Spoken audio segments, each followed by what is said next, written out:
Atlas fractures. Atlas from mythological aspect. As you see here, the Atlas, it was thought to be a titan that was carrying the heavens, and as you see how far is the axial loading and the fissures and fractures of the Atlas due to this stress. When they discovered the first cervical vertebra, they found the skull is carried by the first cervical vertebra, and it causes axial loading in the same way as this one, and so they called the first cervical vertebra as the Atlas. Sir Jefferson described the 4-point fracture 1920, and the loading, the force was axial loading, and different forces has been discovered and mentioned later. Acute C1 fractures account for 3 to 13% of cervical spine fractures. In pediatrics, it's critical to differentiate C1 fracture from the normal synchondrosis. Here is the pediatric atlas. To remember that we have 3 ossification centers and sometimes 4 for the pediatric atlas, 1 for the body, sometimes 2, and 2 for each neural arch. That of the body appears on X-ray during the first year,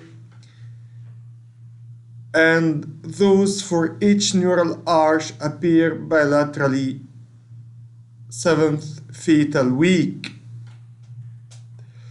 Synchondrosis of the spinous process. There is one for the spinous process that fuses by the 3rd year of age or 3 years of age, and 2 neurocentral synchondroses fuse by 7th year. By the 7th year. The ossification centers of C1 fail to completely close in 5% of adults, and this is usually posteriorly.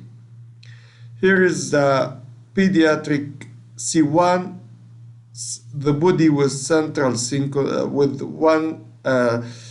one ossification center and sometimes 2. The neural arches, one is here and the other is here with 2 ossification centers. Here is the spinous process synchondrosis. Here is the neurocentral synchondrosis, right and left one. The clinical findings, as we know, the capacious canal in the cranial-cervical junction, so the neurologic deficit is rare. The clinical presentations are neck pain, prevertebral swelling that causes difficulty of swallowing, pain in the distribution of the greater occipital nerve, and if vertebral artery dissection or affection that causes posterior circulation ischemia with diplopia, altered level of consciousness, and lateral medullary syndrome, and others. Lower cranial nerve pulses also have been reported. The lower cranial nerve pulses not common but reported.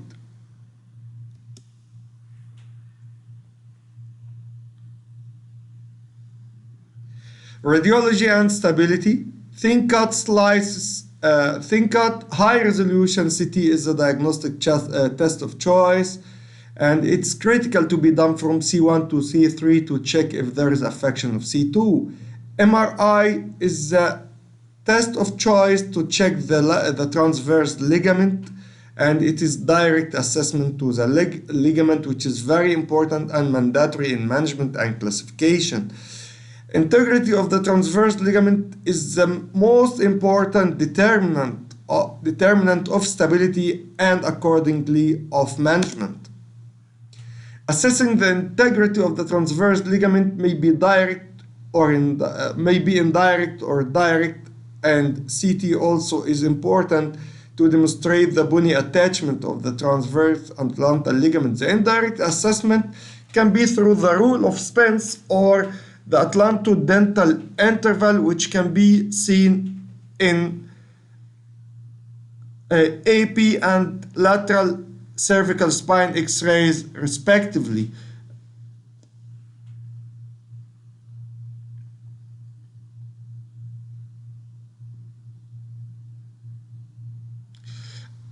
In the rule of Spence, if the total overhang sum of overhang is more than 7 or equal to 7 millimeters, this is likely to indicate transverse ligament injury. Also, if the atlantodental interval more than 4. The direct assessment through MRI, as the rule of Spence may miss 60% of transverse ligament injuries that can be detected by MRI. Here is the mechanism of injury. Here is the classical 4-point fracture of Jefferson with axial loading. Whenever there is axial loading and rotation, there is possible lateral mass fracture. Axial loading and flexion may cause anterior arch fracture, and axial loading and extension may cause posterior arch fracture. The classification systems are numerous, but the most important are 3 classifications. The first one described was Jefferson fracture, then Geweiler classification, which is commonly used in Europe, and Landel's classification, commonly used in America and Asia. Here is the Dickman classification or grading of transverse ligament injury. Dickman type 1, there is injury of the transverse ligament itself, and Dickman type 2, bony avulsion of the ligament. Classification of atlas fractures according to Geweiler classification. Geweiler divided to 5 types. Type 1 started anteriorly, type 1 anterior arch, type 2 posterior arch, type 3 both anterior and posterior arch, type 3A intact ligament, type 3B torn ligament, and type 4 lateral mass, and type 5 transverse process.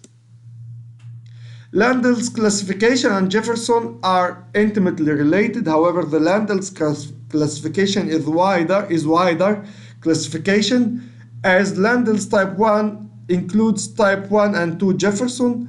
Type 1 starting posteriorly, type 1 Jefferson is posterior arch fracture, type 2 Jefferson anterior arch fracture.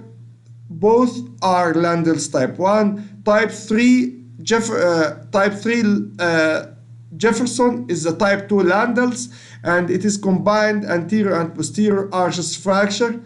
And type 3 Landel's is type 4 Jefferson is lateral mass fracture. The treatment of C1 fracture is debatable due to the frequent occurrence of other cervical injuries in association with these injuries. Always remember the transverse atlantal ligament assessment as a main determinant, and also the first question to ask myself when I'm deciding for atlas fracture is how is the transverse ligament. The practice guidelines for the treatment according to the Landel's classification, and as we mentioned, each classification has its own way of management, and the scientists and spine surgeons, whenever they consider a classification, they follow its own guidelines and way of management.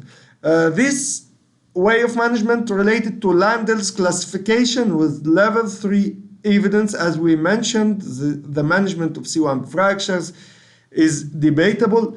The treatment is based on the fracture type and integrity of the transverse ligament. If the transverse ligament is intact, cervical immobilization alone, this for Landel's type 1 and 3 non-displaced fractures, has been effectively treated with external immobilization. If the transverse ligament is disrupted, with some details will be mentioned in the next slide, either cervical immobilization alone or surgical fixation and fusion. Here is the Barrow Neurological Institute management guidelines for isolated C1 fractures, and it is related to the Dickman classification of transverse ligament injury.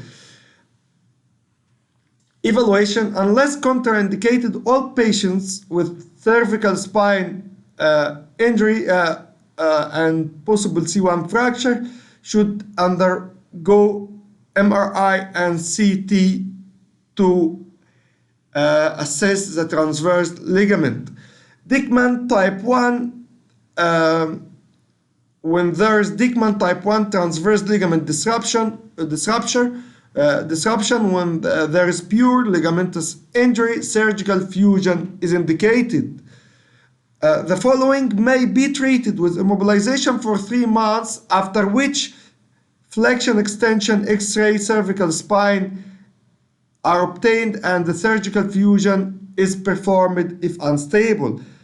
Transverse atlantal ligament intact on MRI and lateral mass displacement less than 7 mm, cervical collar for 3 months, and Dickman type 2 transverse ligament disruption, which is bony avulsion, and the lateral mass displacement more than 7 mm, halo vest external immobilization is recommended. Surgical options: either fusion or non-fusion options. The fusion options: either C1-2 fusion or occipito cervical fusion. The C1-2 fusion is recommended when there is unilateral ring or anterior C1 fractures, and in such a situation the posterior arch of C1 and lateral mass is healthy, so C1 fusion is easily done. And when there is multiple ring fractures or posterior arch of C1 is fractured, so the occipito-cervical fusion is more easy and easier to be done.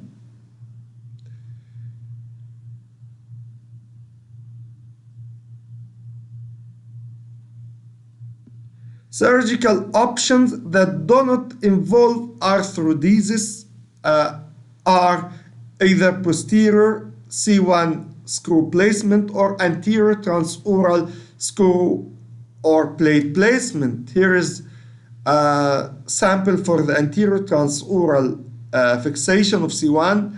Here, single, fracture of C1.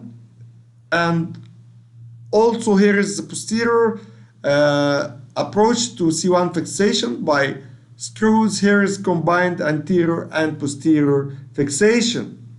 The outcome is satisfactory from radiological point.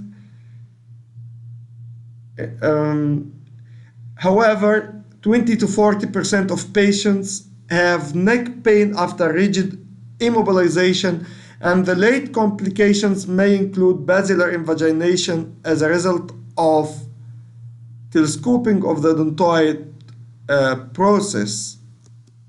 Thank you very much.